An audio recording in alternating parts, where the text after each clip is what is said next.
como acompanhar o seu paciente aí com ceratocone. Esse acompanhamento do paciente com ceratocone vai depender de alguns fatores. Por exemplo, você diagnosticou, aí você tem que classificar esse ceratocone e tem que estadiar.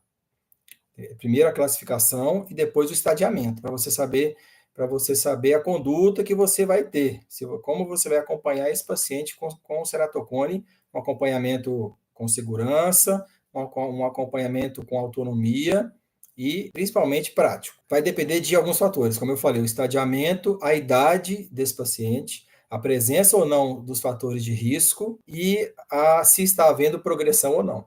Quais são os fatores de risco de ceratocone?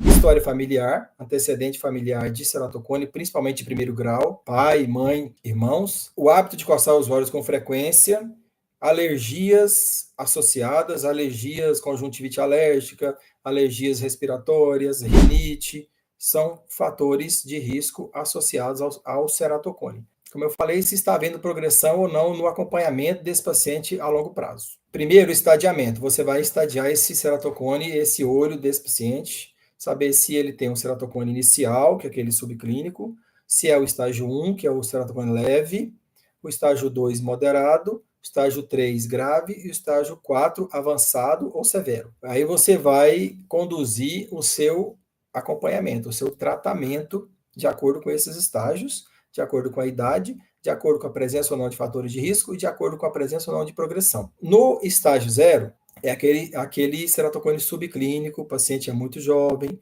não tem queixa, assintomático, visão 20/20, ele vem com a consulta de rotina, você suspeita, pede os exames complementares e chega no diagnóstico de ceratocone subclínico. Nesses casos, o mandatório é acompanhamento de perto. Você vai educar o seu paciente, educação e acompanhamento. Educar o paciente que não deve coçar os olhos faz mal. Educar o paciente, vai passar colírios, se tiver conjuntivite alérgica, colírios lubrificantes para olho seco evaporativo, orientar para não coçar e pedir para voltar com 6 meses, para acompanhar de 6 em 6 meses esse paciente. E orientar uma coisa muito interessante, que é para ele fazer o teste em casa da oclusão monocular, para ver se a visão, a acuidade visual está normal e igual dos dois lados. Ele tampa um olho, testa uma visão, tampa o outro e testa a visão de mês em mês, para fazer essa avaliação em casa. É uma conduta importante. Só que mesmo nesse estágio subclínico, nós podemos fazer intervenção precoce. Não é só educar e acompanhar. Por exemplo, paciente menor de 18 anos que tem fator de risco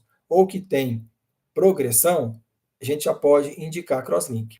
Na verdade, paciente menor de 18 anos com fator de risco, eu já indico crosslink sem esperar progressão, porque é muito importante nesses casos você fazer a intervenção precoce, ter uma conduta assertiva, não ter medo de indicar procedimentos como o crosslink para estabilizar a doença em pacientes muito jovens, menores de 18 anos, com fator de risco.